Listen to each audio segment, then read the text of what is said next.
মাইতিল সৰকাৰ Ripon বুলি সকলে গম পায়। ইয়াত কি কৰিব আহিছে? আজি মানে আমি ৰাতিপুৱা খবৰ পালোঁ যে স্থানীয় যিসকল মানুহ আছে, মানে যিখিনি আমাৰ বৰচৰা বুলি কয়, বাহিৰৰ পৰা অহা মানুহ, চৰ্চাপুৰৰ পৰা অহা মানুহ, যে হাতী অহা বুলি আমি গম পালোঁ। লগে লগে আমি আহিলোঁ, বহুত মানুহ আছে। আজি প্ৰায় ৩-৪ বছৰৰ পৰা নাই, কিন্তু হঠাৎ আমি গম পালোঁ যে হাতী ওলাল। হাতী আহিলে মানে যিহেতু মেঘালয় এৰিয়া, মেঘালয় অসম বৰ্ডাৰ যিহেতু, মানে সন্ধিয়া হোৱাৰ লগে লগে আমাৰ অসমত নামি আহে। দক্ষিণ হাওৰা মানকাছাৰ জিলা যিখন ঠাই আছে বৰচৰা বুলি কয়। গতিকে আমি এইখিনি জিলা প্ৰশাসন আৰু লগতে আমাৰ দক্ষিণ হাওৰা মানকাছাৰ জিলাৰ যিখিনি বন বিভাগ আছে, আমি বন বিভাগক অনুৰোধ কৰিম আজি ৰাতি যাতে এলাৰ্ট থাকে, মানে সন্ধিয়া হোৱাৰ লগে লগে এই হাতীখিনি আমাৰ অসমতে নামি আহিব। দক্ষিণ হাওৰা মানকাছাৰ জিলা কোন ঠাইত নামি আহে?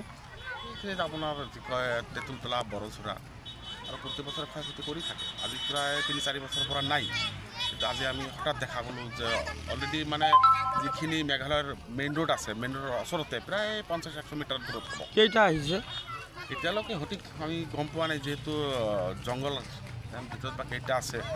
আমি দেখা মতে লগতে পোৱালি আছে নেকি? আছে, দুটা আছে পোৱালি। মানুহৰ কোনো ক্ষতি হাতে নাছে নেকি?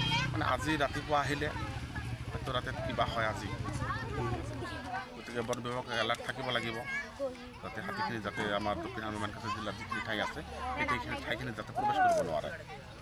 এতিয়ালৈকে কোনো ক্ষয়ক্ষতি হোৱা নাই? এতিয়ালৈকে কোনো ক্ষয়ক্ষতি হোৱা নাই। চাপিনুৰ ইছলাম, গাঁওখন কানাইমাৰা। ইয়াত কি কৰিব আহিছে?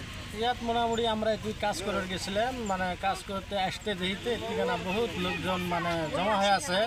তো আমরাও আসলাম, আসার সাথে দেখতে আমরাও কিছু অল্প দেখছি। দেখার পরে মানুষের জন হই হাল্লা হওয়ার পরে হাতি একদম উপরে চলে গেল। কেইটা আহিছে? মোটামুটি 7টা মান আহিছে। পোৱালি আছে নেকি লগতে? পোৱালিও আছে, 2টা মান পোৱালি আছে।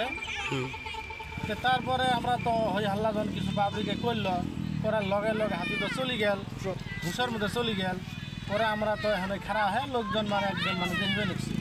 তো ওই পাহাড় বলে আরও গেছে মানুষ, কিছু পাহাড় করছে, মোটামুটি 200-400 মানুষ পাহাড় করছে, উড়ি দেখবে নিচ্ছে। এইটুকু আর কি। এই গাঁওখনৰ নাম কি?